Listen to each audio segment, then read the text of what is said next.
സ്നേഹം നിറഞ്ഞവരെ, കൈത്താക്കാലം ഒന്നാം ഞായറിലേക്ക് നമ്മൾ പ്രവേശിച്ചിരിക്കുകയാണ്. സഭയുടെ വളർച്ച, ഫലം ചൂടി നിൽക്കുന്ന സഭ എന്നൊക്കെ നമ്മൾ ധ്യാനിക്കുന്ന ഈ കാലത്തിൽ ഇന്നത്തെ ഒന്നാം വായന നമ്മെ കൂട്ടിക്കൊണ്ടു പോകുന്നത് രാജാക്കന്മാരുടെ ഒന്നാം പുസ്തകത്തിലേക്കാണ്. അവിടെ ഏലിയ പ്രവാചകൻ കർത്താവിന്റെ തകർന്നു കിടക്കുന്ന ഒരു ബലിപീഠത്തെ കാണുകയാണ്. ആ സ്ഥാനത്ത് അദ്ദേഹം യാക്കോബിന്റെ ഗോത്രത്തിന്റെ ക്രമം അനുസരിച്ച് 12 കല്ലുകൾ നിരത്തി അതിന്റെ മുകളിൽ ബലിപീഠം വെച്ച് അതിന്റെ മുകളിലായി കാളയെ വെച്ച് 4 കുടം വെള്ളം 3 പ്രാവശ്യം ഒഴിക്കുന്നുണ്ട്.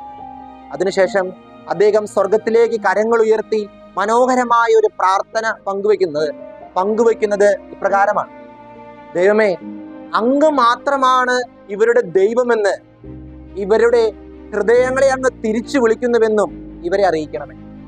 അങ്ങ് മാത്രമാണ് ഇവരുടെ ദൈവമെന്നും ഇവരുടെ ഹൃദയങ്ങളെ അങ്ങ് തിരിച്ചു വിളിക്കുന്നുവെന്നും ഇവരെ അറിയിക്കണമേ. സ്നേഹം നിറഞ്ഞവരെ, ഇന്നത്തെ കാലഘട്ടത്തിൽ സഭയിൽ നിന്ന് അകന്നു ജീവിക്കുന്ന ഹൃദയങ്ങളുണ്ടെങ്കിൽ അവർക്ക് വേണ്ടി കർത്താവിന്റെ ബലിപീഠത്തിന് മുൻപിൽ കൈകൾ വിരിച്ച് പ്രാർത്ഥിക്കാനുള്ള ഒരു നിയോഗമാണ് ഇന്നത്തെ കൈത്താ കാലഘട്ടത്തിൽ നമ്മെ കർത്താവ് ഭരമേൽപ്പിക്കുക. നമ്മുടെ കുടുംബത്തിലെ ഭർത്താവോ ഭാര്യയോ മക്കളോ ആരെങ്കിലും ഒക്കെ സഭയിൽ നിന്ന് അകന്നു ജീവിക്കുന്നുണ്ടെങ്കിൽ നമ്മുടെ കരങ്ങളും കർത്താവിന്റെ ബലിപീഠത്തിൽ ഉയരണം. അവരുടെ ഹൃദയങ്ങളെ കർത്താവെ നീ തിരിച്ചു വിളിക്കുന്നുവെന്ന് അവരെ അറിയിക്കണമേ. ഇന്നത്തെ രണ്ടാമത്തെ വായന പുതിയ നിയമത്തിലെ വിശുദ്ധ പൗലോസ്ലീഹ കൊറിന്തോസുകാർക്ക് എഴുതിയ ലേഖനത്തിലെ വായന നമ്മൾ കണ്ടുമുട്ടുകയാണ്. അവിടെ പൗലോസ്ലീഹായുടെ ഒരു ദുഃഖം നമ്മൾ കണ്ടുമുട്ടാണ്. തന്റെ സഭയിൽ ഒത്തൊരുമയോടെ ഒരു മനസ്സോടെ ഏകാഭിപ്രായത്തോടു കൂടി തീരുമാനമെടുത്തിരുന്ന സഭയിലെ തർക്കങ്ങൾ കണ്ടുകൊണ്ട് പൗലോസ്ലീഹ പറയാണ്, എൻ്റെ ഈ മക്കൾ ഏക മനസ്സോടെ ഏകാഭിപ്രായത്തോടെ ഒരുമയോടെ നിന്നിരുന്നെങ്കിൽ എന്ന് പറഞ്ഞ പൗലോസ്ലീഹ മക്കളെ ഉപദേശിക്കുകയാണ്. ഇന്നത്തെ കാലഘട്ടത്തിൽ സഭയിലെ തർക്കങ്ങളൊക്കെ കാണുമ്പോൾ ഈ സഭയുടെ വളർച്ചയുടെ കാലഘട്ടത്തിൽ നമ്മുടെ കരങ്ങളും പൗലോസ്ലീഹയുടെ പ്രാർത്ഥനകൾ കൊണ്ട് ഉയരണം.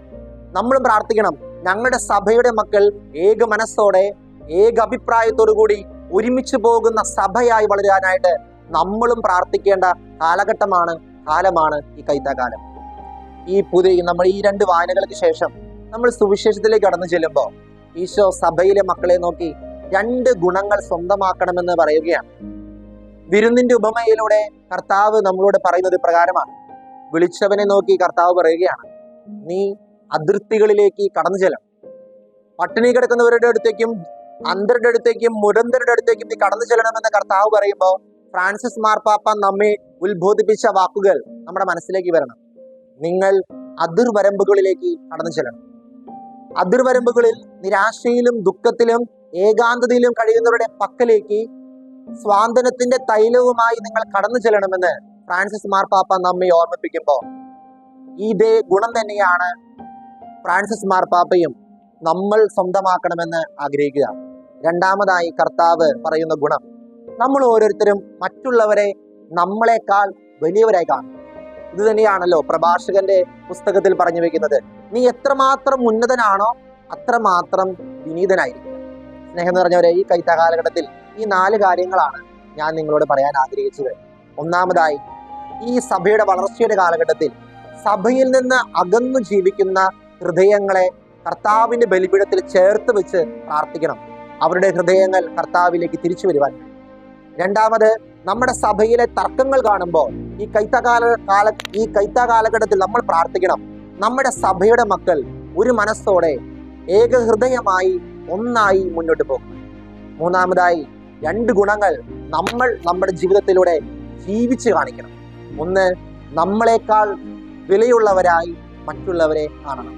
2, നമ്മുടെ ചുറ്റുമുള്ള അതിർവരമ്പുകളിൽ കഴിയുന്നവരുടെ പക്കലേക്ക് എത്തിച്ചേരാനുള്ള ഒരു ഹൃദയ വിശാലത നമ്മൾക്ക് എല്ലാവർക്കും വേണം.